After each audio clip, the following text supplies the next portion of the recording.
नमस्कार, मैं ही शिवानी और हम देख रहे हैं एथिक्स का जो हमने स्टार्ट किया है 70 डेज एथिक्स चैलेंज। उसमें आज हम डे 41 वाला क्वेश्चन डिस्कस करने वाले हैं। तो क्वेश्चन डिस्कशन करने से पहले मैं आप छोटी सी इन्फॉर्मेशन बताने वाली हूँ। वो है, हमने डेली क्विज स्टार्ट की है और बिल्कुल प्रीलिम्स के लिए ही है और ये 2024 के अकॉर्डिंग ही बनाई जा रही हैं। उसमें PYQ मिक्स ये सब रहेगा, मिक्स क्वेश्चन जैसे करंट अफेयर्स, स्टैटिक्स, ये सब रहेगा। तो प्लीज़ आप ज्वाइन करिए टेलीग्राम चैनल और क्विज सॉल्व करते रहिए। जस्ट संडे को नहीं आएगी क्विज। तो चलो आज हम देखते हैं कि डे 41 का क्वेश्चन क्या है। ये रूजवेल्ट का कोट है, तो इसको हम आज डिस्कस करने वाले हैं। इसने कहा है, to educate a person in the mind but not in morals is to educate a menace to society. मतलब अगर आप एक पर्सन को एजुकेट कर रहे हो, उसके माइंड को, बस उसके माइंड को कर रहे हो, बट उसके अंदर मोरल्स जो वैल्यू होती है वो डेवलप नहीं कर रहे हो, तो ये एक वो इंसान, मतलब उसका एजुकेशन जो है वो सोसाइटी के लिए खतरा हो सकता है। तो उसी को आज हम डिस्कस करने वाले हैं। तो मैंने यहाँ पे जस्ट इंट्रोडक्शन स्टार्ट किया है कि मतलब an educated person is better to understand things but when he lacks moral his vision becomes myopic to self centre.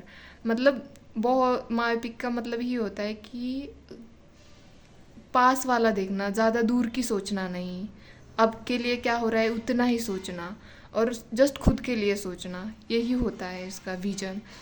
तो फिर यहाँ पे मैंने लिखा है नेक्स्ट कि in the present context the quotation is highly relevant as, मतलब देखो आज के टाइम पे, मतलब हमारे यहाँ पे इंडिया में लिटरेसी बढ़ गई है, पहले के कंपेयर में बहुत ज़्यादा बढ़ गई है। तो इसके मतलब हम देखते हैं कि कैसे हमारे सोसाइटी को ये खतरा बन रहे हैं कि लोग जो एजुकेट हम कहते हैं उनको, वे कैसे मतलब खतरा होते हैं, मतलब सोसाइटी के लिए कैसे खतरनाक बनते हैं वो देखना है। तो मैंने यहाँ पे पहले एग्जांपल लिखा है कि educated individual indulging in corporate scam, like मतलब जो एजुकेटेड पीपल्स होते हैं वो स्कैम कैसे करते हैं। तो यहाँ पे मैंने एग्जांपल दिया है कि ये सत्यम स्कैम हुआ था इन 2009 में, वो अकाउंटिंग फ्रॉड हुआ था उसमें वहाँ पे। तो मतलब ऐसे तो नहीं है कि वो इंसान पढ़ा लिखा नहीं होगा, पढ़ा लिखा ही इंसान ऐसे कर सकता है ना। तो ये पहला एग्जांपल है यहाँ पे मैंने लिखा। दूसरा यहाँ पे लिखा है, they work for maximising their, मतलब उनका जो पर्सनल गेन है उसको बढ़ाने में ज़्यादा वो प्रायोरिटी देते हैं, बल्कि जो सोसाइटी के लिए उनको एक्चुअल में वर्क करना चाहिए वो खुद के पर्सनल गेन के लिए ज़्यादा वर्क करता है। तो यहाँ पे मैंने एग्जांपल में दिया है कि ब्यूरोक्रेटिक पॉलिटिशियन नेक्सस, मतलब देखा जाता है जैसे कि हमारे ऑफिसर लोग होते हैं वो पॉलिटिशियन वालों के साथ मिल के मतलब अपना काम चलाते हैं, मतलब करप्शन वो करना, ये सब इनका काम करते हैं अपना, मतलब पर्सनल गेन के लिए। थर्ड है यहाँ पे, these people can be havoc on society. Havoc मतलब तबाही मचाना या विनाश करना, इस काइंड ऑफ करते हैं। तो कैसे, एक हम मैंने यहाँ पे ओसामा बिन लादेन का एग्जांपल दिया है। वो इंजीनियर था, फिर भी उसने मतलब टेररिज्म को कैसे प्रमोट किया, मतलब कैसे उनकी हेल्प की दुनिया में तबाही मचाने के लिए। तो ये एग्जांपल था। और यहाँ पे आप ऐसे एग्जांपल दे सकते हो, इंडियंस का भी लिख सकते हो अगर कोई इंडिया में हो तो ऐसे। फोर्थ है, these people can being promoted mall practices, मतलब ये एजुकेटेड जो पीपल होते हैं माल प्रैक्टिसेस को भी बढ़ावा देते हैं। जैसे कि मैंने ये एग्जांपल लिया, डाउरी सिस्टम। डाउरी सिस्टम ज़्यादा किन लोगों में दिखाई देता है, जिनके पास गवर्नमेंट जॉब हो।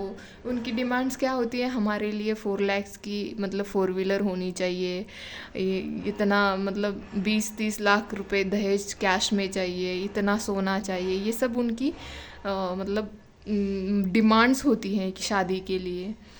तो ये सब यही लोग, एजुकेटेड लोग ही तो प्रमोट करते हैं। फिर लास्ट में मैंने यहाँ पे लिखा है, hence education should not be technical skills, मतलब एक टेक्निकल स्किल नहीं होनी चाहिए, वो इंसान एजुकेशन ऐसा होना है कि उसके दिलो दिमाग में छा जाना चाहिए और उसका यूज़ वो सोसाइटी में और ख़ुद के लिए भी करे, इस तरह से होना चाहिए। And there should be ethical component in it, मतलब उस एजुकेशन में एथिकल होना चाहिए, मॉरल्स होना चाहिए, तभी तो इंसान वो अच्छा बन पाएगा। एग्ज़ाम्पल मैंने यहाँ पे लिखा है डॉक्टर अम्बेडकर जी का। तो इन्होंने सच में बहुत अच्छा काम किया। जो हमारे दलित क्लास के लोग हैं उनको इक्वल राइट्स दिलाने में इन्होंने अपने एजुकेशन का बहुत अच्छे से यूज़ किया।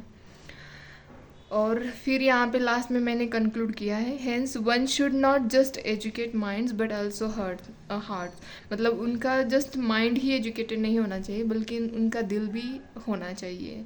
तो मैंने लास्ट में यहाँ पे महात्मा गांधी जी का कोट यूज़ करके कंक्लूड किया है, education which does not mould character is absolutely worthless.